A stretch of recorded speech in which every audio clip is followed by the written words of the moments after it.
कथित लोकतन्त्रमा चुनाव हुन्छ, बाँकी सबै अपराध हो, बाँकी सबै अपराध हो, विदेशी मिसनको अपराध हो। यससँग त्यही ढङ्गले प्रस्तुत हुन सकेनौँ भने हामी फस्छौँ। र यसका मैले विशेषता निहाल्छु 7 साल यता होइन। पहिलो कुरो, यसले 7 सालदेखि नै अहिलेसम्म यो कथित दलीयताले, कथित प्रजातन्त्रले 7 सालदेखि 3टा काम गर्दै आछ। एउटा समस्याको पुनरुत्पादन, एउटा समस्या उठाउने होइन, त्यसको गर्भमा अर्को समस्या निकाल्ने, हल गर्ने होइन।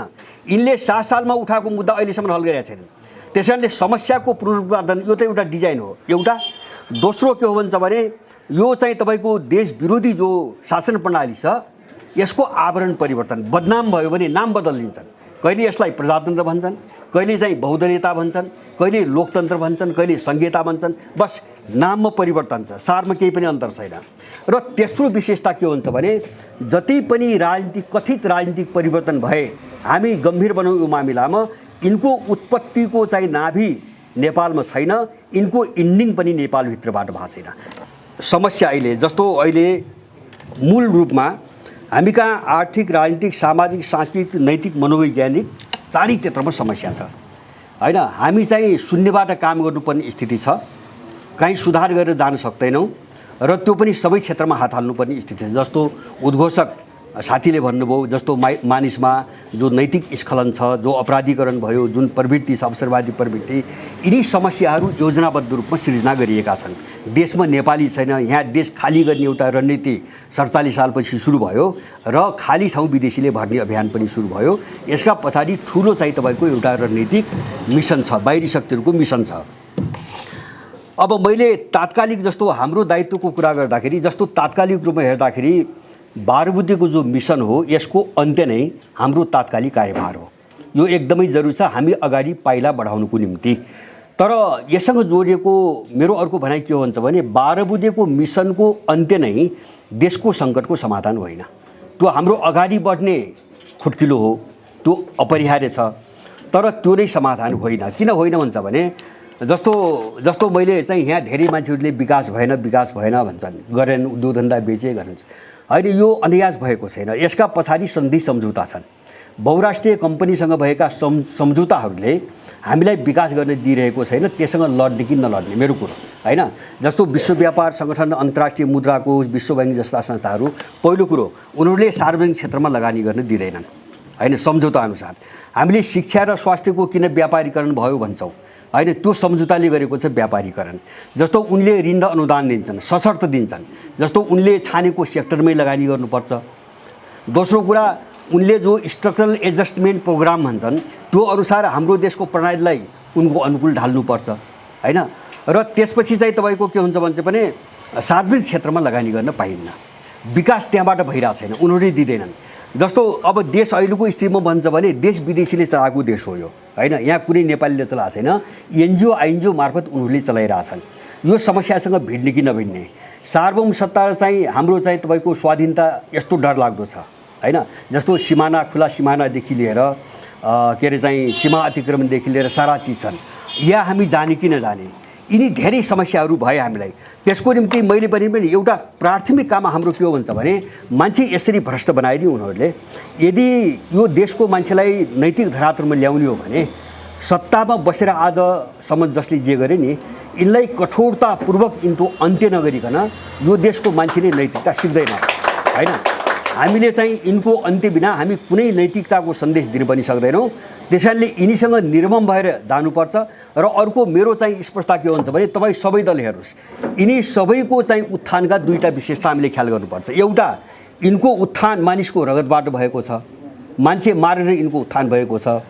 दोस्रो, यिनको उत्थान विदेशी एजेन्डामा भएको छ। यिनका जति पनि आन्दोलन भएका छन् विदेशी एजेन्डामा भएका छन्। त्यस कारणले यो अत्यन्तै क्रूर र बर्बर छ। हामीले शान्तिपूर्ण अथवा यसरी छलफल गर्छौँ नि, हामी यो दिवा सपना हो होइन। हामी बलिदानको भावना साथ यिनीसँग भिड्ने दिशामा जाने कि नजाने, यदि त्यो ढङ्गले यिनी सबै समस्या, भूराजनीतिक समस्या, हाम्रो देश गिजोले शक्तिहरू, हाम्रा विरुद्ध लादिएका सन्धि सम्झौताहरू, खुला सिमाना, नागरिकता, यिनी सबै समस्यालाई चाहिँ स्पष्ट रूपमा, किन अगाडि बढ्नको निम्ति पहिले समस्याको पहिचान हुनुपर्छ। समस्याको पहिचान भएन भने समाधान के हो भन्ने कुरा निस्कँदैन। त्यसैले मैले अन्त्यमा जस्तो अहिलेको सार हेर्ने हो भने जस्तो हामीसँग जस्तो उनीहरूले मैले भन्दै थिएँ विश्व बैंक, अन्तर्राष्ट्रिय मुद्रा कोष जस्तो हामीसँग जे स्रोत साधन छन् त्यहाँ उनले ऋण दिँदैनन्, अनुदान दिँदैनन्। हामीसँग कृषि छ, हामीसँग जडीबुटी, हामीसँग पशुपक्षी, हामीसँग फलफुल, हामीसँग चाहिँ पर्यटन, हामीसँग सांस्कृतिक सम्पदा। यहाँ तपाईँले कहिले पनि कसैले डोनेसन दिएको वा यसमा लगानी गर्ने ऋण दिएको सुन्नुहुन्न, उनीहरू दिँदैनन्। उनले यसरी गाँजिरहेछन्, हामीले यसरी ढालिरहेछन् होइन। यत्रो समस्या छ। जस्तो सबै एनजिओका कर्मचारी छन्, चाहे न्यायाधीश बन्नुहोस्, चाहे कर्मचारी बन्नुहोस्, चाहे पुलिस बन्नुहोस्, चाहे सेना बन्नुहोस्, सबै एनजिओको कर्मचारी हो, कोही पनि यहाँ नेपाली छैन।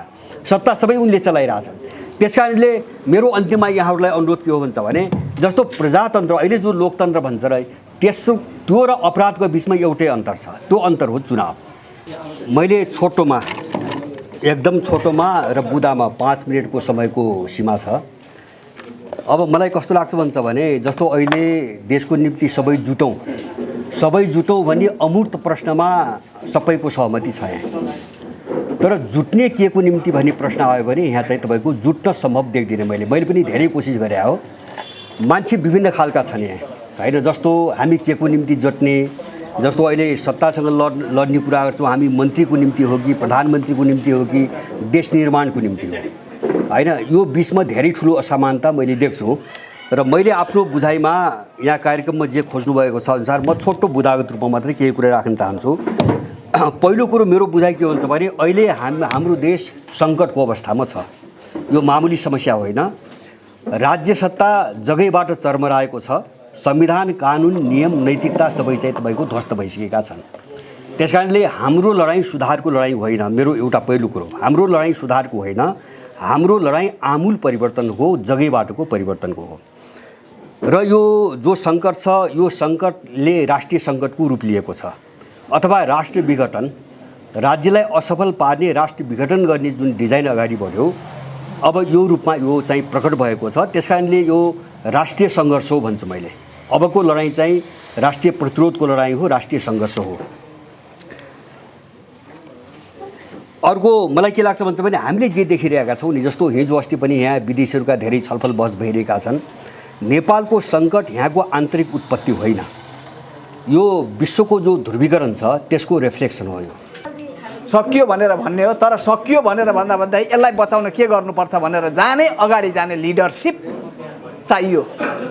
यो अभियानले लिडरसिप जन्माओस्, पर्फेक्टली जन्माओस्, तर त्यो काठमाडौँमा मात्रै सीमित नहोस्।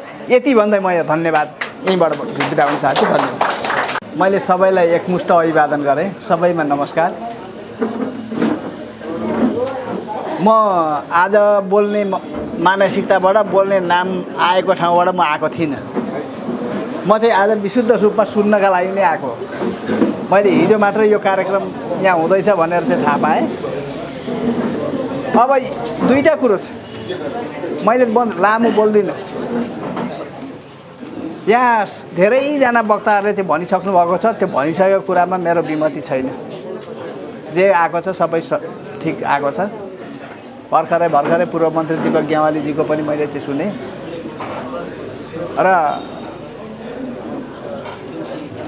सङ्गठनको दायित्व, यो अभियानको दायित्व यदि साँच्चै नै परिवर्तनकै लागि हो, राष्ट्र रक्षाकै लागि गर्ने हो भनेदेखि बाइक किन आयो?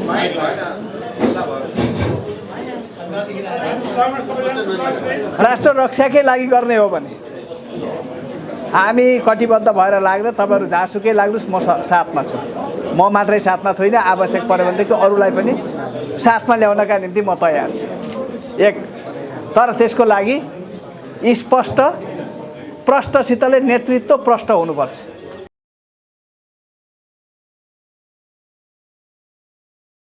अनि यो सारा भ्रष्टाचार यति भएको छ, हामीले भन्ठान्यौँ भ्रष्टाचारलाई कारबाही हुने पनि व्यवस्था हुन्छ कि हुँदैन। हामीले दक्षिण कोरिया हेऱ्यौँ, हामीले अमेरिका हेऱ्यौँ, हामीले जापान हेरौँ होइन, अथवा अस्ट्रेलिया हेरौँ, त्यहाँ त कारबाही हुँदो रहेछ। अनि हामीले चीन पनि हेरौँ न सर, हेरौँ, कोरिया पनि, उत्तर कोरिया पनि हेरौँ। तर म त्यतातिर जान चाहिराखेको छैन। मैले चाहेको कुरो के छ भने लोकतन्त्रमा बोल्ने अधिकार सहितको लोकतन्त्र होइन ले मात्रै पुग्दो रहन्छ। बोल्ने अधिकारले मात्रै पुग्दो रहन्छ। खान पाइन भोको मान्छेले खान पाइन त भन्न पाउने, तर खान नपाउनेले खान पाउने व्यवस्था पनि हुन्छ कि हुँदैन? नाङ्गो मान्छेले नाङ्गो मान्छेले लाउन पाउने व्यवस्था पनि हुने रहेछ नि त संसारभरि। यस्ता व्यवस्था भएका देशहरू पनि हुँदो रहेछन् भनेर हामीले यो सबै कुरो हेर्दाखेरि समाजवादले जनतालाई नाङ्गै पार्यो, समाजवादले जनतालाई भोकै राख्यो, समाजवादले जनतालाई गरिबी बाँड्यो, समाजवादले जनतालाई बेरोजगारी बाँड्यो, समाजवादले जनतालाई अत्याचार बाँड्यो। न्याय पाउँदैनन् जनताले हाम्रो समाजवादमा। 30 वर्ष समाजवादी शासन छ, न्याय छैन, न्याय मरेको छ। तर नि नेपालमा जुन किसिमको समाजवाद भनेर व्याख्या गरियो, मैले यसलाई कम्प्लिट गर्न पाउन म हजुर। त्यसैले हामीले के भन्यौँ भने समाजवादको पनि विकल्प हुन्छ कि हुँदैन भनेर हामीले खोज्नु पर्यो। अब क्वेसन व्हाट लाग्यो, समाजवादी व्यवस्थामा अब प्रश्न चिन्ह लाग्यो, समाजवादी संविधानमा प्रश्न चिन्ह लाग्यो। हिजो पञ्चायती व्यवस्थामा प्रश्न चिन्ह लाग्दाखेरि पञ्चायती व्यवस्था हट्यो होइन। आज समाजवादी व्यवस्थामा त्योभन्दा बेटर हुन्छ भनेर समाजवादी व्यवस्था ल्याएको। तर समाजवादी व्यवस्थाले पनि मैले अघि नै भनेका थुप्रै कुरो बरकरार राख्यो, त्यो एज इट इज छ। आज जनता रोएका छन्, जनता होइन 51 डिग्री टेम्परेचरमा गएर विदेशमा काम नगरिकन 80% नेपालीको रोजीरोटी चल्दैन हो, उद्योग धन्दा ठप्प छ, विद्यार्थी पढ्न बाहिर जान्छ, उपचार यहाँ हुँदैन, उपचार गर्न बाहिर जानुपर्छ। यस्तो स्थितिको हामीले सिद्धान्तको विकल्प अब खोज्नुपर्छ भनेर मैले यो समाजवादी सिद्धान्तको विकल्प हुन्छ कि हुँदैन भनेर अध्ययन गऱ्यौँ, चिन्तन गऱ्यौँ, मनन गऱ्यौँ। यसको पनि विकल्प हुँदो रहेछ है भनेर हामीले विकल्प सोचेको हो अहिले। अब प्रश्न गरौँ हजुरले। अब तपाईँले समाजवादले गरेको जुन विकास छ त्यसको चरितार्थ गरिदिनु हजुर। तर नेपालमा समाजवाद त भनियो, तर उन्मुख हो नि त। हामी त खास समाजवादमा त पुगेकै छैनौँ। समाजवादको यात्रा हामीले तय गऱ्यौँ भनेर नेताहरूले भनेका छन्। संविधान नै समाजवाद उन्मुख भनेका छन्। दुईटा कम्युनिस्ट पार्टीहरू मिले समाजवादमा पुग्ने भने अहिले समाजवादी मोर्चा नै बनाएका छन्। यो व्यवस्थाले दिन सकेन। अहिलेको व्यवस्था समाजवादी होइन, अर्ध सामन्तवाद पनि भन्छन् कहिलेकाहीँ, पुँजीवाद पनि भन्छन् कहिलेकाहीँ। त्यसकारण यो व्यवस्थाले जनतालाई यहाँले अघि भनेका समस्या मात्रै थुपार्यो। अब सबै बराबर हुने, सबैले बराबर पाउने, सबैले बराबर पैसा पाउने, सबै त्यो राज्यको सबै कुरा राज्यले चाहिँ ग्यारेन्टी गर्ने, पैसा थुपारेर बैङ्कमा राख्न नपर्ने, निजी भन्ने कुरा केही पनि नहुने, त्योतिर जान्छौँ है हामी, त्यो यात्रामा छौँ भनेर भनिरहेछ नि त। अनि जनता पनि बाख्रालाई हरियो घाँस देखाइदिए जस्तो लसेर त्यतै लागिरहेछन्। पुँजीवादको त सबै विरोधी छन् नि त नेपालमा। अहिले समाजवादको यात्रामा पो छौँ त, समाजवाद त छैन नि सर उनीहरूको भाषा। हेर्नुहोस्, समाजवाद भनेको यही भ्रमपूर्ण कुरा भयो यहाँ। त्यसैले पिपुलले थाहा पाउनु पर्यो समाजवादी अर्थव्यवस्था भनेको के हो। समाजवाद भनेको अर्थव्यवस्थाको नाउँ हो। यो समाजवादी अर्थतन्त्रले के गर्छ भन्दाखेरि कि त रिसोर्स स्टेटले लिन्छ। जस्तो उदाहरणका लागि समाजवादी देशहरूको केही उदाहरण दिन सक्नुहुन्छ? नेपालमा त समाजवाद राम्रोसँग अप्लाई भएको छैन होइन, यसले फङ्सन गरेको छ। म आउँछु यसमा। क्वेसनलाई लामो पार्दाखेरि जिगज्याग हुन्छ, टक्क टक्क गरौँ है त। म एउटा कुरा भन्छु, समाजवादी अर्थव्यवस्थाले रिसोर्स जति कि त राज्यले कन्ट्रोल गर्छ कि त ग्रुपले कन्ट्रोल गर्छ। मिन्स अफ प्रोडक्सन भन्छौँ हामी, जसलाई उत्पादनका साधन भनेर भन्छौँ। उत्पादनका साधन भनौँ अथवा स्रोत भनौँ, त्यो स्रोतको सामूहिक कन्ट्रोल हुने त्यो व्यवस्थाको नाउँ चाहिँ समाजवादी व्यवस्था हो। उत्पादनमा सामूहिक स्वामित्व, कि त राज्य, सामूहिक भन्नाले कि त राज्यको स्वामित्व हुनु पर्यो कि त समूहको स्वामित्व हुनु पर्यो। समूहको स्वामित्व र राज्यको स्वामित्व हुने बित्तिकै त्यो व्यवस्थाको नाउँ चाहिँ समाजवादी अर्थव्यवस्था हो है। अब यो डेफिनेसन अनुसार, यो युनिभर्सल्ली एक्सेप्टेड डेफिनेसन यही हो समाजवादको। हामीले त्यसको विकल्पमा के भन्यौँ भने पुँजीवादी अर्थव्यवस्था भनेको चाहिँ व्यक्तिको रिसोर्समा व्यक्तिको कन्ट्रोल भएको, मिन्स अफ प्रोडक्सनमा व्यक्तिको अनरसिप भएको, त्यो व्यवस्थाको नाउँ चाहिँ पुँजीवादी व्यवस्था हो। त्यहाँ ग्रुपले अथवा स्टेटले अर्काको सम्पत्तिमाथि कन्ट्रोल गर्न पाउँदैन, त्यो व्यवस्था चाहिँ पुँजीवादी व्यवस्था हो भनेर भन्यौँ हामीले।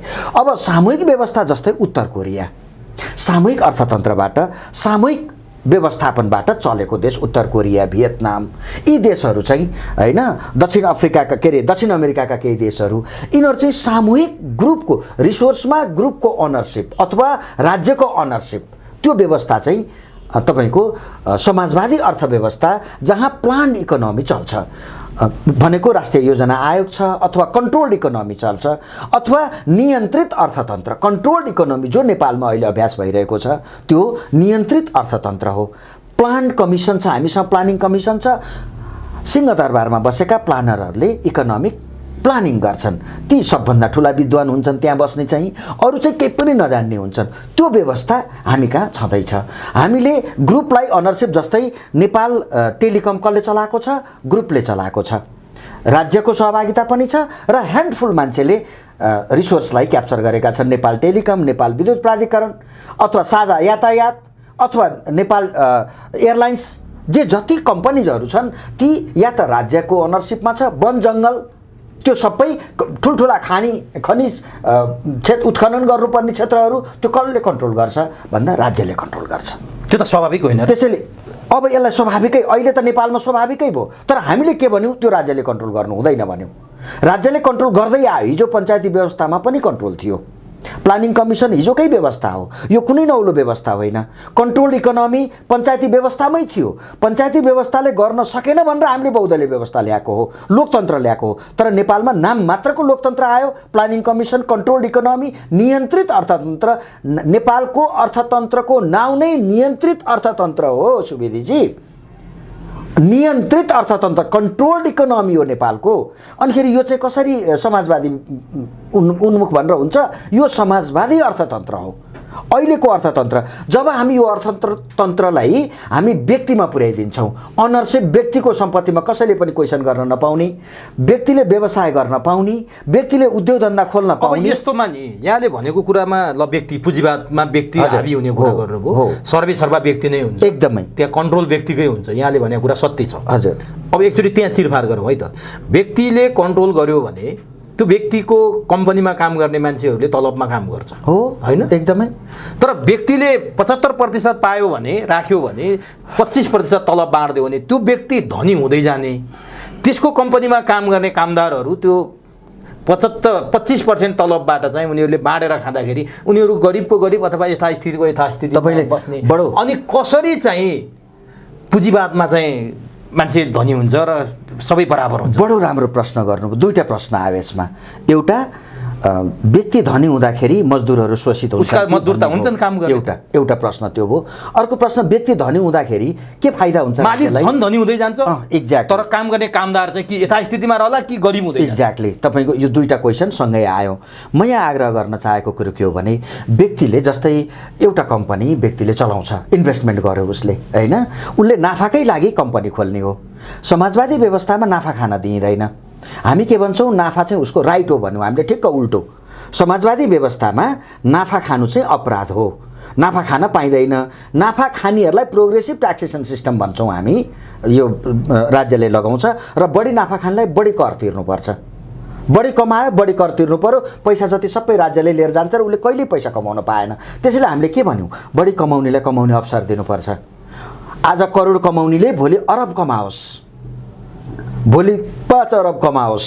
हामीले कमाउन दिने व्यवस्था भन्यौँ। हामीले अप्पर सिलिङ राख्न चाहेनौँ। कमाउन अनलिमिटेड तिमी उड। आज तिमी मोटरसाइकल चढ्छौ, भोलि कार चढ, पर्सि सक्छौ हेलिकप्टर चढ, तर कमाएर चढ, ठगेर होइन। अहिलेको सिस्टमले के गर्यो? त्यो दिएन। प्रोग्रेसिभ ट्याक्सेसन सिस्टमले के गर्यो? तपाईँले 1 अरब कमाउनु भयो भने स्वाट्टै 80 करोड जति सबै सरकारले लिएर जान्छ। अनि अब भयो त के त? त्यसो गर्दा हुन्छ चाहिँ के त? अब कमाउनलाई, व्यक्तिलाई कमाउन छुट दिउँ हामी। छुट दिँदाखेरि त के फाइदा हुन्छ त भन्दा म फाइदाको कुरा गर्छु, घाटा केही पनि छैन। किनभने अन्टरप्रेन्योरसिप गर्ने मान्छेले चाहिँ एउटा उद्योग खोल्यो, उसले यहाँ पैसा कमायो भने उसले अर्को उद्योग खोल्छ। किनकि पैसाको लालसा मान्छेलाई जहिले पनि भइरहन्छ। उसले अर्को उद्योग खोल्छ। अर्को उद्योग खोल्दा फाइदा हुन्छ के भन्दाखेरि त्यहाँ रोजगारी सिर्जना हुन्छ। त्यहाँ पनि पैसा उसले कमायो, तेस्रो उद्योग खोल्छ। जस्तै मल्टिनेसनल कम्पनीहरू, डाबर नेपालमा पनि त छ नि, छ कि छैन? हो, थुप्रै मल्टिनेसनल कम्पनीहरू यसै गरेर अगाडि बढेका हुन्। हामी यसै गरेर सम्पत्तिको ग्रो गर्न, फाइनेन्सियल ग्रोथ गर्न चाहन्छौँ। एउटा कम्पनी नेपालमा बसेको विनोद चौधरीजीले, सपोज फर इक्जाम्पल, होइन, उहाँले यहाँ नेपालमा 5वटा कम्पनी खोल्नुभयो। नेपालमै अर्को 10वटा कम्पनी खोल्न सक्ने हामीले वातावरण, यदि हामीले उहाँलाई ट्याक्स, प्रोग्रेसिभ ट्याक्सेसन सिस्टम हामीले हटाइदिउँ भने हामीले के भन्यौँ? मैले के भने? प्रोग्रेसिभ ट्याक्सेसन सिस्टम अब खारेज गर्नुपर्छ र फ्ल्याट ट्याक्सेसन। सबैले कमाएको जति जम्मै राज्यले लिइदिनु हुँदैन, उसले इन्भेस्टमेन्ट गर्नुपर्छ। सेभिङ जबसम्म मान्छेसँग सेभिङ हुँदैन, इकोनोमिक्सको सामान्य रुल हो यो, तपाईँसँग जबसम्म सेभिङ हुँदैन, सेभिङ नभइकन इन्भेस्टमेन्ट हुँदैन, इन्भेस्टमेन्ट नभइकन रोजगारी सिर्जना तर राज्यले सबै कुरा शिक्षा स्वास्थ्य सबै कुरा ग्यारेन्टी गरेपछि सेभिङ किन हुनु पर्यो? हो, अब तपाईँले जुन कुरा भन्दै हुनुहुन्छ तपाईँ 300 वर्ष अगाडिको कुरो गर्दै हुनुहुन्छ। समाज त्यसरी अगाडि बढ्दैन। अब समाज अगाडि त्यसरी बढ्दैन। जतिखेर मार्क्सले परिकल्पना गर्दै हुनुहुन्थ्यो त्योभन्दा अगाडि प्लेटोको म नाम लिन्छु। प्लेटोले के भन्नु? फ्यामिली कम्युनिजम भनेर भन्नुभयो। प्लेटोबाट आएको यो कम्युनिजम भन्ने शब्दको उत्पत्ति प्लेटोबाट भएको हो। प्लेटोले आजभन्दा 2600 वर्ष अगाडि भनेको कुरो यही हो कि शासन सत्तामा बस्नेहरू, सेना र पुलिस, यिनीहरू चाहिँ कम्युनिजम, फ्यामिली कम्युनिजम चलाउनु पर्छ, फ्यामिलीमा कम्युनिजम हुनुपर्छ र सेक्युरिटीमा बस्ने मानिसहरू र शासकहरू चाहिँ कम्युनिजम स्टाइलमा बस्नुपर्छ ताकि उनीहरूले एउटै कुरो खाउन्, एकै ठाउँमा सुतुन्, उस्तै किसिमले सुतुन्, उस्तै घरमा बसुन् भनेर उनले भने। र त्यही कन्सेप्ट अनुसार मिलिट्रीको डिजाइन त्यही भएर भएको, मिलिट्री अर्गनाइजेसनको डिजाइन उस्तै छ, सेक्युरिटी फोर्सको डिजाइन त्यसरी गरेर भएको हो। त्यसैले मैले तपाईँले व्यक्तिलाई सम्पत्ति कमाउन दिँदाखेरि के जेनेरेट हुँदो रहेछ? रोजगारी सिर्जना हुँदो रहेछ। हामी कहाँ रोजगारी सिर्जना भएन नि। अब कहाँ जानु पर्यो? हामीले अप्पर सिलिङ, कुनै व्यक्तिको पनि सम्पत्तिमा सिलिङ तोक्नु भएन। हाम्रो समाजवादी व्यवस्थाले सिलिङ तोकिदियो। तर यहाँनिर एउटा गम्भीर कुरो के सर, जस्तो तपाईँले कुनै फ्याक्ट्रीमा लगानी गर्नुभयो, हजुर, तपाईँले लगानी गरेर तपाईँ चाहिँ मजाले आराम गरेर बस्नुहुन्छ र काम गर्ने कामदारहरू चाहिँ रगत पसिना बगाएर, मैले बुझिसकेँ होइन, तर आम्दानीको हिसाबले त ती कामदारको आम्दानी धेरै हुनुपर्ने थियो नि। दुःख त उनीहरूको, मेहनत त उनीहरूको धेरै छ। तपाईँले भनेको कुरो कार्ल मार्क्सले आजभन्दा 300 वर्ष अगाडि सोच्नु भएको हो। उहाँले के भन्नुभयो भने तिमीले लगानीकर्ताले अलिकति लगानी गर्छ तर बेच्दाखेरि चाहिँ धेरै नाफा लिएर उसले बेच्छ र त्यो बेचेको जुन पैसा हो त्यो चाहिँ मजदुरको श्रमबाट आएको हो भनेर उनले सरप्लस भ्यालुको सिद्धान्त निकाले। र उनले के भने दुनियाँका मजदुरहरू एक हौ र मालिकलाई क्याप्चर लखेटा र उद्योग धन्दा क्याप्चर गर भनेर भने उनले। उद्योग धन्दा क्याप्चर पनि भयो, अहिलेसम्म पनि क्याप्चर गर्ने नियत अहिले पनि छँदैछ। मजदुरहरूको काङ्ग्रेस र कम्युनिस्ट पार्टीले नेपालमा मजदुरलाई उचालेर उद्योग धन्दा क्याप्चर गरेकै छन् अहिले पनि। त्यसैले उद्योगीहरू सबै भागे। र यहाँनिर कार्ल मार्क्सले बिर्सेको कुरो के छ भने, म मार्क्सलाई दोष दिन्न, मान्छेको नलेज भने लिमिटेड हुने हो। मसँग लिमिटेड नलेज छ, मार्क्ससँग पनि लिमिटेड नलेज थियो। दुनियाँमा सबै मान्छेसँग, सर आइजक न्युटन भन्नुहोस्, सबैसँग लिमिटेड नलेज हुने हो। उहाँको नलेजले जे देख्यो त्यही भन्नुभयो। हामीले आज विश्लेषण गर्दा हामीले के देख्यौँ भने जो मान्छे मजदुरी गर्न जान्छ त्योसँग अन्टरप्रेन्योरसिप गर्ने स्किल हुँदैन, उसलाई मार्केटिङ स्किल आउँदैन, उसलाई म्यानेजरियल स्किल आउँदैन, उसलाई फाइनेन्सियल प्लानिङ गर्न आउँदैन, किनकि ऊ मजदुर हो, ऊ मजदुरी गर्न गएको छ। र हामीले अहिले बेटर सिद्धान्त के निकाल्यौँ त भन्दाखेरि मजदुरको हित कसरी हुँदो रहेछ त भन्दाखेरि उद्योगमा काम गर्न दिएपछि मजदुरको हित हुँदो रहेछ, उद्योगीहरूले उद्योग खोल्न दिनु पर्दो रहेछ। त्यसैले हामीले के भन्यौँ? क्यापिटलिजम भन्यौँ। पुँजीवादी व्यवस्थामा उद्योगपतिले उद्योग खोल्न पाउँछ, त्यसले रोजगारी पनि दिन्छ। अब के गर्नु पर्यो त भन्दाखेरि मजदुरको सेक्युरिटी कसरी हुन्छ त भन्दाखेरि मजदुरको गोजीमा सोझै पैसा जान सक्ने। Rising tides lift all boats. तपाईँले अर्थतन्त्र जति माथि लानुहुन्छ मजदुर संसारमा जहाँसुकै हुन्छन्, कोही धेरै पैसा कमाउने हुन्छन्, कोही थोरै पैसा कमाउने हुन्छन्। एउटा 50 जना भएको कक्षामा पनि एउटा विद्यार्थी जान्ने हुन्छ, अर्को फेल हुन्छ। त्यहाँ समाजमा विभिन्न किसिमका मान्छे हुन्छ। भनेपछि समाजवाद चाहिँ एउटा फोस्रो नारा मात्रै हो, एकदमै यो फोस्रो झुट्टा मान्छेहरूको नारा हो। मैले यो अघि नै कुरोमा म आउँदैछु। मजदुरले त्यहाँबाट फाइदा कसरी पाउँछ त भन्दाखेरि पुँजीवादी व्यवस्थामा मजदुरले कसरी फाइदा पाउँछ त भन्दाखेरि तपाईसँग भएको जे स्किल छ त्यो उसले बेच्न पाउँछ मार्केटमा। तपाईँका प्रत्येक कुरो समाज मार्केटमा बिक्री हुन्छ। म उदाहरण दिन्छु, कुनै एउटा विद्वानले विज्ञानको किताब लेख्नुभयो, कमिसन खाए, ओम्नी काण्ड त्यही बेर घटाए, के घटेनन् त्यो जनतालाई थुनेर, अनि समाजवाद राम्रो। त्यसैले मलाई चाहिँ के लाग्छ भने जबसम्म हामीले सिद्धान्तमा प्रष्ट हुँदैनौँ, हाम्रो समस्या, हाम्रो नेपाली आम नागरिकहरूको समस्या सिद्धान्तमा छ। हाम्रा सिद्धान्त हाम्रा दाजुभाइ दिदीबहिनीले जबसम्म जान्नुहुन्न तबसम्म हुँदैन। त्यसैले मैले प्लानिङ कमिसन विघटन गरिदिउँ भन्ने कारण त्यो, लाइसेन्सलाई ओपन गरिदिउँ भन्ने कारण त्यो, ट्याक्स धेरै भयो भन्ने कारण यो हो। पुँजीवादी व्यवस्था भइदिएको भए सिङ्गल ट्याक्समा जान्थ्यो। अहिले तपाईँको 42 किसिमको कर लिन्छ नेपाल सरकारले। तपाईँले पिसा फेर्दा कर लिन्छ, लुगा किन्दा कर लिन्छ, चामल किन्दा कर लिन्छ, दाल किन्दा कर लिन्छ, अस्पतालमा उपचार गर्दा कर लिन्छ। यसो एउटा गाडी किन्नुहोस् त्यहीँ कर लिन्छ, रोडमा हिँडाउनुहोस् रोड कर भन्दा त्यहीँ लिन्छ, फिल्म हेर्न जाँदा मनोरञ्जन कर लिन्छ। तपाईँ यति ठाउँमा 46 ठाउँमा जनता जहाँ जहाँ जान्छन् त्यहाँ सबै ठाउँमा कर लिन्छ। समाजवाद हो नि त यो, त्यसैले उसले कर लिन्छ। भनेपछि देश कता जाँदैछ सर? हामी कता जाँदैछौँ? होइन, जब समाजवादतिर जाँदैछौँ कि पुँजीवादतिर? यो एकदम कता जाँदैछ? खतरनाक समाजवादतिर, उत्तर कोरियाको मोडलमा नेपाल जाँदैछ। हेर्नुहोस्, व्यवस्था टिक्ने मोडालिटी, व्यवस्था चाहिँ अर्थतन्त्रको मोडालिटीमा टिक्ने हो। अर्थतन्त्र तपाईँले राम्रो पार्नुभयो, व्यवस्था टिक्छ। यो बहुदलीय व्यवस्था टिक्नको लागि, यो बहुदलीय व्यवस्था, यो गणतन्त्रले खोजेको चाहिँ के हो भने कर, यो गणतन्त्र, यो व्यवस्थाले कर लाउन खोज्दैन, मिनिमम कर भन्छ। यो व्यवस्थाले जनताका स्वतन्त्रताहरू काहीँ कुण्ठित गर्न दिँदैन। यो व्यवस्थाले उद्योग धन्दा कल कारखाना मान्छेले ओपन लाइसेन्समा गर्न पाउँछन्। जस्तै चीनले त ओपन लाइसेन्समा गर्छ, त्यहाँ प्रत्येक नागरिकले अन्टरप्रेन्योरसिप गर्न पाउँछ, उद्योग धन्दा खोल्न पाउँछ। यहाँ कहाँनिर पाउँछ? यहाँ त लाइसेन्स हरेक वर्ष रिन्यू गर, ट्याक्स तिर, अनिखेरि कम्पिटेटर भएदेखि नदिने, पुरानैले दिँदैनन्। अहिले म इक्जाम्पल दिन्छु, मारुति कार एउटा कम्पनीले लिएर आउँछ, अर्कोले लाइसेन्स पाउँछ। समाजवाद भनेकै यही हो। टाटा कम्पनी एउटाले पाउँछ, अर्कोले पाउँछ। सबभन्दा ठुलो बिजनेस नेपालको अटो बिजनेस हो, जहाँ खर्बौँको बिजनेस हुन्छ प्रत्येक वर्ष। कसैले पाउँछ, अरूले, एउटा कम्पनी, उसले अर्को कम्पिटिटर आउनै दिँदैन।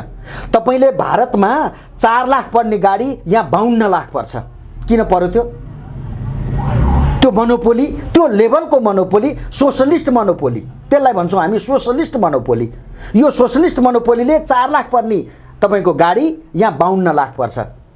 हामीले के भन्यौँ? बजारलाई खुल्ला गरिदेऊ न, 4 लाख पर्ने गाडी यहाँ 10 लाख पर्ला, ल 12 लाख पर्ला।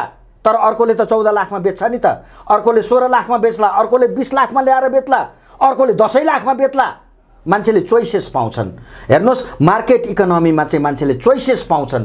क्यापिटलिजममा, फ्री मार्केट क्यापिटलिजममा चोइसेस पाउँछन्। मैले के भने, उपभोक्तालाई चोइसेस दिउँ, उसको सेलेक्सनको राइट राखौँ। अहिले त सेलेक्ट नै गर्न पाउँदैन। विद्युत प्राधिकरणसँग तपाईँ विद्युत किन्न बाध्य हुनुहुन्छ। अर्को विद्युत प्राधिकरण छ हामीसँग, अर्को कसैले विद्युत बेच्न पाउँछ। एनसेल नआएको भएदेखि तपाईँलाई थाहा छ कि छैन? म भन्छु 52,000मा मैले मेरो घरको त्यो ल्यान्डलाइन 52,000मा किने हो। अहिले कतिमा आउँछ त्यो ल्यान्डलाइन? 2,000मा आउँछ। किन आयो त्यो? एनसेल आयो। त्यसैले तपाईँले मार्केटलाई एक किसिमले क्याप्चर गर्ने, त्यो कसले क्याप्चर गर्दो रहेछ भन्दाखेरि समाजवादले क्याप्चर गर्छ। समाजवादी सिद्धान्तले चाहिँ सोसलिस्ट मोनोपोली चलाउन दियो। सोसलिस्ट हेगेमोनी भन्छु म यसलाई। सोसलिस्ट हेगेमोनीले जनता अत्यन्तै प्रताडित भए नेपालमा। अझ तपाईँ योभन्दा कठोर समाजवादमा जाने हो भने नेपाल ठ्याक्कै उत्तर कोरिया हुन्छ। त्यतै जाने हो नेपाल, अहिले त्यतै जाने लक्षण त्यतै छ। यो कसले लैजाँदैछ त? उत्तर कोरियामा जानलाई त कम्युनिस्टहरू ले नै लैजाने होला। एक्ज्याक्टली। तर यहाँ त काङ्ग्रेस पनि छ, अरू पार्टी पनि छन्। उत्तर कोरिया जस्तो एउटै अब म यसमा पनि क्लियर गरौँ। काङ्ग्रेस भनेको 90% कम्युनिस्ट पार्टी हो, लेफ्ट पार्टी हो, वामपन्थी पार्टी हो। त्यो नाम चाहिँ नेपाली काङ्ग्रेस हो। नामसँग तपाईँ नजानुहोस्। धनबहादुर हुँदैमा मान्छे धनी हुने होइन नि, नामसँग नजानुहोस्। समाजवादी पार्टी हो नेपाली काङ्ग्रेस।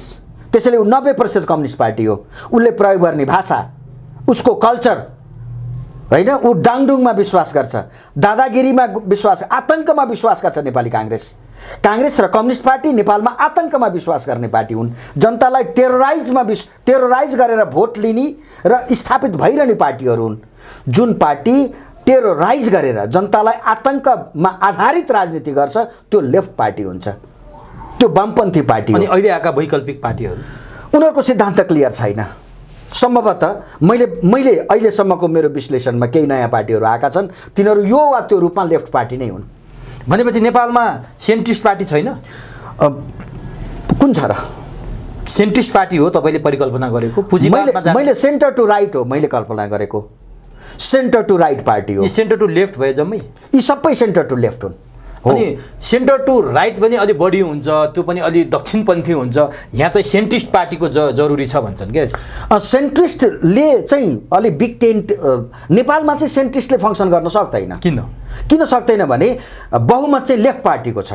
पपुलेसन, पिपुल पनि लेफ्ट ओरिएन्टेड पपुलेसन छ हामीसँग। किनकि भोट त काङ्ग्रेस र कम्युनिस्टलाई नै हालेका छन्। मेजोरिटी काउन्ट गर्ने हो भने 60-70% भोटर त लेफ्टहरूको छ यहाँ। त्यसैले लेफ्टले काम गर्न, सेन्टरले काम गर्न गाह्रो हुन्छ।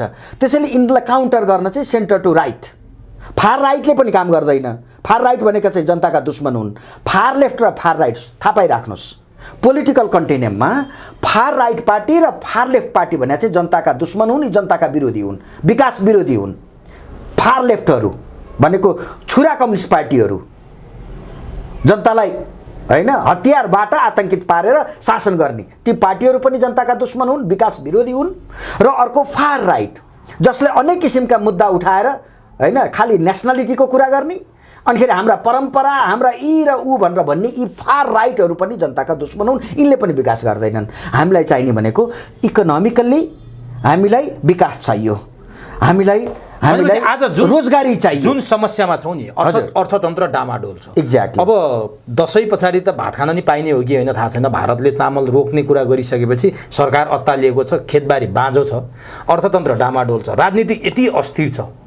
यो के कारणले? जस्तो संविधान सभाको चुनाव पनि गरायौँ, जनताले निर्वाचित गरेका प्रतिनिधिले संविधान पनि बनायौँ, संविधानले कार्यान्वयन भएर 2 चोटि चुनाव पनि भइसक्यो, तर समस्या जिउका त्यौँ छ, बिचको 19 हुँदैन। अर्थतन्त्र डामाडोल छ, राजनीतिक अस्थिरता छ, पुँजीवाद र समाजवाद भनेर अझ साम्यवादको त यहाँ चर्चै भएको छैन। पुँजीवाद र समाजवादको बिचमा जुहारी चलाइरहेछौँ हामी। भारतले चन्द्रयान चन्द्रमामा पठाइसक्यो। हामी चाहिँ कसले गाई खायो, कसले गाई खाएन, कसले गाई काट्यो, कहाँ धर्म नास्यो भनेर अहिले पनि सञ्चार माध्यममा समाचार हाल्नुपर्ने अवस्था छ।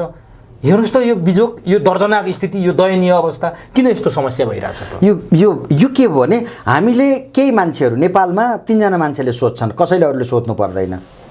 केपी ओली सोच्नुहुन्छ, प्रचण्ड कामरेड सोच्नुहुन्छ र शेरबहादुर दाइले सोच्नुहुन्छ। 3 जना मान्छेले बाहेक अरू कसैले सोच्दैन। त्यही भएर यो देशको बारेमा एक्ज्याक्टली कसैको बारेमा पनि असलै सोच्ने छुटै छैन। 10 लाख मान्छेले केपीजीले जे भन्यो त्यही ताली पिट्छन्।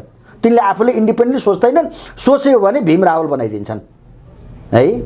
तपाईँको शेरबहादुरजीले जे सोच्नुहुन्छ ऱ्याङ्क एन्ड फाइलले नेपाली काङ्ग्रेसको त्यही सोच्छ। त्यहाँ अरू विपक्षले अरू कुरा गर्न थाल्यो भने त्यो सिद्धिन्छ। त्यहाँ प्रचण्डले जे सोच्यो त्यो अर्को 10 लाखले ताली पिट्छन्। त्यसैले 3टा मान्छेले सोचे। मैले के भने हामी फ्री मार्केटमा जाउँ र प्रत्येक मान्छेले आफ्नो बारेमा सोच्ने अवसर दिउँ। मैले तपाईँको चिन्ता किन गर्नु पर्यो? तपाईँले तपाईँको चिन्ता गरे भइगयो नि। मेरो चिन्ता मै गर्छु नि, मेरो फ्यामिलीको चिन्ता मै गर्छु, मेरो छोरीछोरीको चिन्ता मै गर्छु। त्यसमा राज्य किन चाहियो त? राज्यले सपोर्ट गर्ने हो, मलाई चिन्ता गर्ने, मैले चिन्तन गर्ने, तपाईँले चिन्तन गर्ने, हरेक मान्छेले चिन्तन गर्ने अवसर, सेक्युरिटी दिने हो। राज्य 2टा काम गर्नुपर्छ। एउटा जनताको जीवधनको सेक्युरिटी गर्ने र अर्को आधारभूत इन्फ्रास्ट्रक्चर जहाँ प्राइभेट सेक्टर जाँदैन, पब्लिक इन्फ्रास्ट्रक्चर, पब्लिक प्रोपर्टीको निर्माण गर्ने मात्रै हो। राज्यको 2टा काम मात्रै हो। यहाँ राज्यले व्यापार गरेर बस्छ, राज्यले कन्ट्रोल गर्छ। त्यसैले राज्यको दायित्व भनेको त तपाईँको, मेरो, हाम्रो धन, हाम्रो जीवको संरक्षण गर्ने मात्रै हो, न्याय दिने हो। 2टा काम गर्नुपर्ने त्यो चाहिँ कामै गर्दैन। हामी कहाँ न राज्यले काम गर्न सक्यो, राज्यले गर्नुपर्ने काम पनि गरेन, न चाहिँ जनताका प्रतिनिधिले काम गर्न सके, न पार्टीले गर्न सके। संविधान पनि मैले भने त 2 पटक त चुनाव भइसक्यो, फङ्सन भएको छैन। अनि मैले अघि नै भने नि त, जनताका प्रतिनिधि भनेको एमाले त खालि निर्देशन उसको कुर्नी हो नि त। के को जनताको केपीको बाहेक अर्काको फोटो राख्न नि नपाइने भइसक्यो। एकदम त्यो पाइँदैन। त्यो तानाशाही चरित्र भने त्यही हो नि। त्यसैले केपीजीले जे भन्यो त्यहाँ जनताका प्रतिनिधि भने पनि त तिनी कार्यकर्ता हुन्, लठैत कार्यकर्ता हुन्। ती कार्यकर्ताले केपीले भने मान्छन्, ती कार्यकर्ताले प्रचण्डले भने मान्छन्, ती कार्यकर्ताले कसले भने मान्छन्। उनको आफ्नो पन्था केही पनि छैन।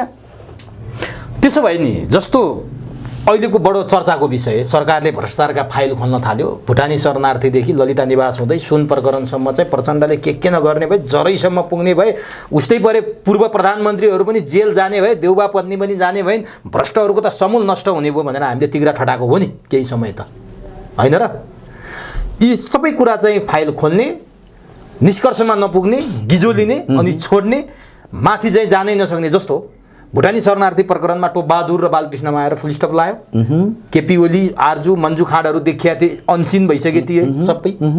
त्यसपछि ललिता निवास प्रकरणमा खरदार सुब्बा पक्राउ गर्दै आइयो, बाबुराम र माधव नेपाललाई चाहिँ बयान ल्याऊ, पक्राउ गर भन्ने जस्तो कुरा आइसकेपछि तिनीहरूले क्लिन चिट दियो, त्यहाँ आएर ब्रेक लायो।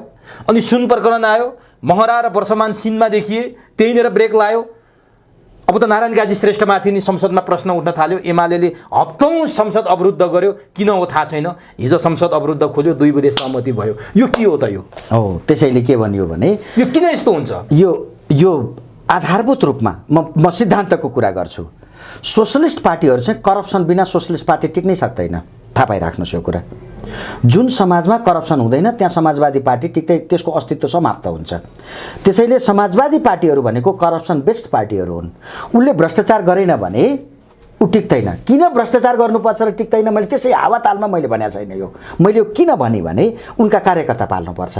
कार्यकर्ताले खेतीपाती गर्दैनन्, कार्यकर्ता उत्पादन गर्दैनन्, तिनको कमाइ छैन। ती अधिकांश गरिब कार्यकर्तालाई गरिब मान्छेलाई कार्यकर्ता बनाएको हुन्छ। तिनले खानु त पर्यो नि त। त्यो कसले दिन्छ? पार्टीले दिन्छ। त्यो पैसा कहाँबाट आउँछ? करप्सनबाट। अवैध धन्दा नगरिकन तपाईँले ती 10 लाख कार्यकर्ता यिनले पाल्न सक्दैनन्। यिनीहरूको सेमी क्यान्टोनमेन्ट छ।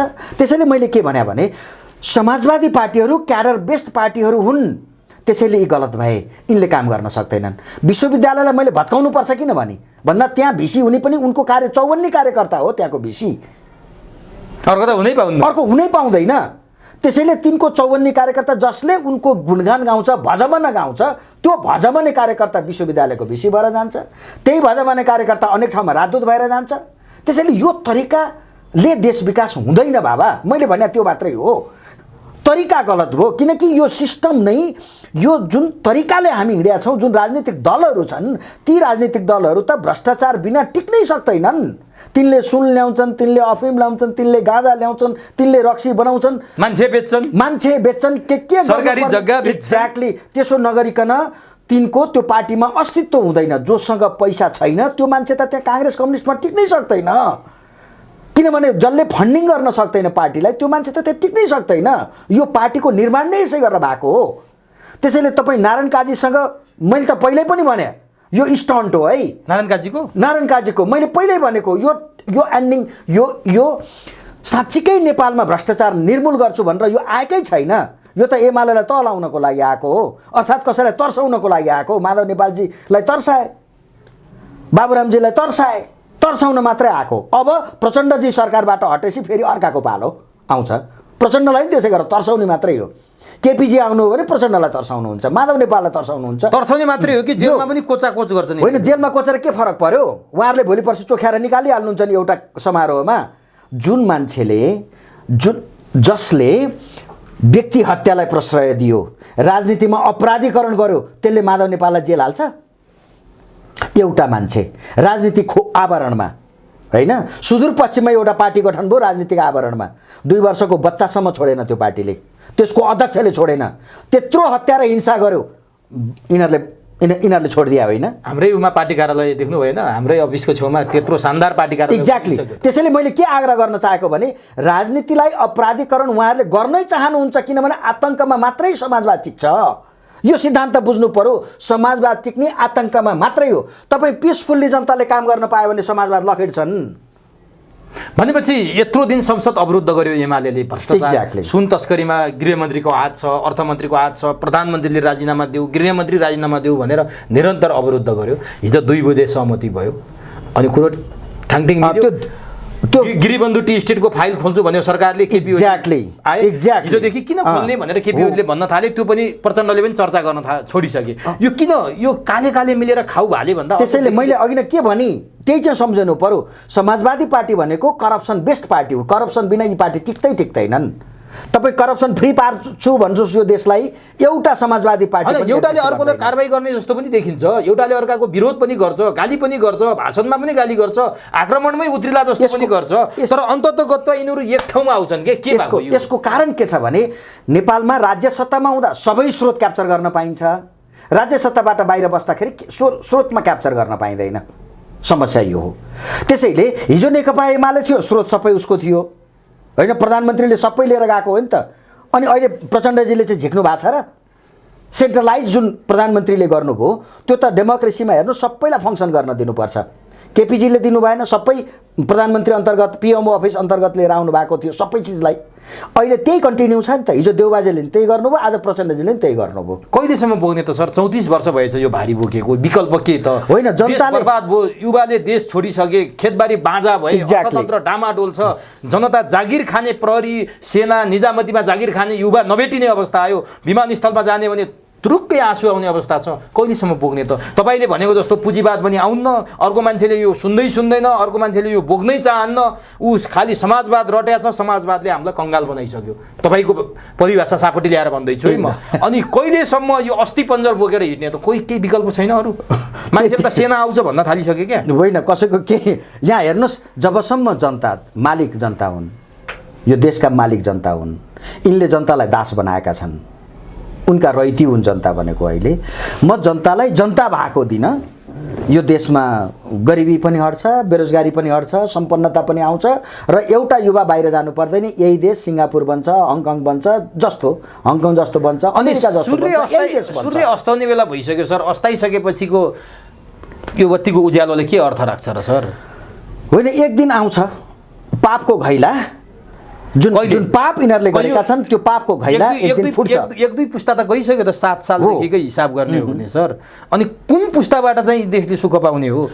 देशै खाली हुन तन्नम भइसक्यो देश। तपाईँ हामी सबै लाग्नुपर्छ र यिनीहरूले जुन परिभाषा अनुसारको व्यवहार गर्नुपर्ने बाध्यता छ जनतालाई। यिनले यसो गर्नु ठिक, यसो गर्नु बेठिक भनेर जुन व्यवहारलाई परिभाषित गर्छन् समाजवादी साथीहरूले, त्यो परिभाषा अनुरूपको जुन चरित्र आम नेपालीले गर्न बाध्य छन्, त्यो सेपमा उनीहरूले जुन व्यवहारलाई सेप गरिदिएका छन्, जुन चिन्तनलाई सेप गरिदिएका छन्, योबाट जनता बाहिर आउने बित्तिकै एक दिन सधैँ अँध्यारो हुँदैन, अँध्यारो 12 घण्टा हुने हो। तपाईँले अहिले समस्याको त चाङ राखिदिनु भयो, थुप्रै समस्याहरू हामीले चर्चा गऱ्यौँ। त समाधान गर्ने उपाय चाहिँ के त? अब त्यहाँ जनताले त एकदमै सजिलो छ समाधानको उपाय। ट्याक्स कम गरिदिउँ, जनताको गोजीमा पैसा बस्छ, सेभिङ हुन्छ, इन्भेस्टमेन्ट हुन्छ। तलब अहिले ट्याक्स यत्रो लिँदा तलब खुवाउन सकेको छैन सर। यसैमा आउँदैछु। ट्याक्स कम गरिदिउँ नम्बर 1। अर्को, ट्याक्स कम गरेपछि पैसा कम आउँछ। पैसा कम भएपछि हामीले कर्मचारीको सङ्ख्या घटाइदिउँ। राजनीतिक दलका नेताहरूले तलब नखाइदिउँ, किनकि हामीले के भन्यौँ? म पुँजीवादमा विश्वास गर्छु है। मैले के भने, राजनीतिक दलका मान्छेले तलब खान पाउँदैनन्। किन तलब खान पाउँदैनन्? राजनीति भनेको व्यवसाय होइन। व्यवसायमा पैसा खान पाइन्छ, राजनीति भनेको सर्भिस हो, सोसल सर्भिस हो यो। त्यसैले यसले व्यवसाय, उनीहरूले व्यवसाय लाग्छ त। पैसा खान नपाए त कोही पनि राजनीतिमा लाग्दैन। एक्ज्याक्टली नलाग न, राजनीति खान पाएर त व्यवसाय गरे भइगयो नि। राजनीति खोज्नु, जापानमा प्रधानमन्त्री खोज्नुपर्छ नि त, आऊ न प्रधानमन्त्री भइदेऊ न भनेर। कुरा बुझ्नु भएन? जापानमा त खोज्नु पर्दो रहेछ, अमेरिकामा त खोज्नु पर्दो रहेछ। लौ न, आऊ न तिमीहरू। ट्रम्पलाई अहिले आऊ भन्न थालेका छन् नि मान्छेले, आऊ न भन्न थालेका छन् होइन। यही बुढो यो अहिलेको जो बाइडन 84 वर्षका हुन लागे मान्छेहरूले जो बाइडन तिमी नै आऊ भन्न थालेका छन्। कम्पिटिसन त हुन्छ अलग कुरो। त्यसैले हेर्नुहोस्, राजनीति व्यवसाय होइन। हामीले के भन्यौँ? राजनीति व्यवसाय गर्ने होइन है। मैले व्यवसाय गरेर उद्योग धन्दा, कल कारखाना, सर्भिस बेचेर पैसा कमाउन पाउँछु। मैले हेलिकप्टर चढे हुन्छ सर्भिस दिएर, तर आफू संसदमा बस्ने अनि आफै आफ्नो तलब तोक्ने होइन, अनि भत्ता पनि आफै तोक्ने, जनताको ट्याक्स पनि कति चाहिन्छ आफूलाई त्यही अनुरूपको जनतासँग ट्याक्स पनि कलेक्सन गरियो। सर्वोच्चले एउटा फैसला गरिदियो, संसद विकास कोष खारेज गर्थ्यो के, सांसदहरूलाई पैसा दिने अर्थमन्त्रीको भाषणमा आएको बडो। अब म भन्छु यसलाई उनीहरूले अर्को उपाय निकाल्छन्, हेरिरहनु होला। त्यो 5 करोडको जुन कुरो छ त्यो अर्को किसिमले जान्छ, जान्छ झन् नदेखिने किसिमले, झन् अनसिन भएर जान्छ। अब त्यो 5 करोड अब अन्य किसिमले जान्छ। तपाईँले यत्रो चर्चा परिचर्चा गर्नुभयो, चुनाव पनि लड्नु भएको थियो, भलै जनताले तपाईँलाई पत्याएन। अहिले ठिकै छ, तपाईँ आफ्नो विचार छर्दै जानुभएको छ। तपाईँलाई अमुक देशको दलाल, अमुक देशको दलाली गरेर बोल्या भनेर आरोप लाउँछन् कि तपाईँ देशकै नेपालकै लागि बोल्नुहुन्छ कि अथवा कुनै अमुक? तपाईँलाई कस्तो लागेको छ? मैले कसको निम्ति बोल्या होला? यो सब कसको निम्ति बोल्या होला? त्यसैले जुन देशमा विचार आउन पाउँदैन, विचारको स्वतन्त्रता हामीले ल्याएको लोकतन्त्र त्यो हो नि। अनेक किसिमका विचारहरू आउन पाउनुपर्छ र जनताको पक्षमा, जनतालाई अधिकार सम्पन्न पार्ने पक्षमा, जनतालाई धनी बनाउने पक्षमा, रोजगारी सिर्जना गर्ने पक्षमा यदि विचारहरू आएनन् भने यो देश बन्छ। हाम्रो नेपालमा चाहिँ कोही कसैले बोल्यो भने दलालको ट्याग लगाइदिइहाल्ने के, कसैलाई उत्तरतिरको लगाइदिएलान्, कसैलाई दक्षिणतिरको, कसैलाई पश्चिमतिरको। यो किन यस्तो प्रचलन किन बस्यो? हामी यो कम्युनिस्ट कल्चर हो। किनकि 80-70% त कम्युनिस्ट पार्टीको वर्चस्व छ नेपालमा। संसदमा उहाँहरू त्यत्रो मेजोरिटीमा हुनुहुन्छ र 90% भोटर चाहिँ लेफ्टको छ, वामपन्थीको भोट छ नेपालमा 90%। त्यसैले उनीहरूको एउटा स्कुलिङबाट आएका साथीहरूले एक किसिमले बोल्छन् र म आग्रह के गर्न चाहन्छु भने जबसम्म विभिन्न विचारहरू आम नागरिकले लिन सक्नुहुन्न होइन तबसम्म देश विकास हुँदैन। मेरो विचारलाई उहाँहरूले सुन्नु पर्यो, बुझ्नु पर्यो। के भने रहेछ यो डाक्टर साहबले, यसले के यो बौला हो र होइन, यसले किन भन्यो, यसले पढेरै आएको होला त, किन बोलेछ भनेर एकचोटि जबसम्म जनताले विचारलाई जान दिँदैनन्, स्वीकार गर्दैनन्, विभिन्न विचारहरू जबसम्म खेल्न पाउँदैन तबसम्म डेमोक्रेसी हुन्छ। र डेमोक्रेसी भने के हो? विचारहरूको चलखेल हो, सिद्धान्तहरूको चलखेल हो। अब यति व्याख्या गरिसकेपछि आज बडो महत्त्वपूर्ण र गम्भीर कुरामा छलफल गरियो। यथास्थितिमा हामी अगाडि बढ्यौँ भने नि, जस्तो हामी काठमाडौँबाट छुट्यौँ, हामी बुटवल जानलाई गयौँ भने हामी त्यो बाटो पार गरेरै जानुपर्छ। बुटवल जाने हो भन्ने हाम्रो डेस्टिनेसन हुन्छ, तर काम पनि छैन, फुर्सद पनि छैन, हिँड्दै न त भनेर हिँडे हाम्रो डेस्टिनेसन भएन भने हामी कहाँ जान्छौँ थाहा हुँदैन। हाम्रो अहिलेको यो विद्यमान अवस्था जुन यहाँ र मैले चर्चा गरिरहेको बेलाको यात्रा चाहिँ देशको कता देख्नुहुन्छ, कहाँ जाँदैछौँ हामी? होइन, यो हामी यसको डेस्टिनेसन कहाँ हो? हामी अँध्यारोतिरै अगाडि बढ्या हौँ। हाम्रो यात्रा अँध्यारो सुरुङतिर नै छ। यो अँध्यारो यात्रा, अँध्यारो सुरुङ भन्नाले मैले के भने अहिले भइरहेकै जुन सिस्टम छ त अझ वर्स भएर जान्छ, अझ खराब भएर जान्छ, अनि महँगी अझ बढ्नेवाला छ। के सेनाले एक्सन लिने बेला आएको हो त? होइन, त्यस्तो मलाई लाग्दैन। नेपाली सेना त्यो एक्सन लिने खालको सेना नै होइन नि, देखाउने सेना हो नेपालको। एक्सन लिने सेना होइन, एक्सन सेना। अब खसी पारेको साँडे साइजमा ठुलो हुन्छ होइन, त्यसले एक्सन लिन्छ र?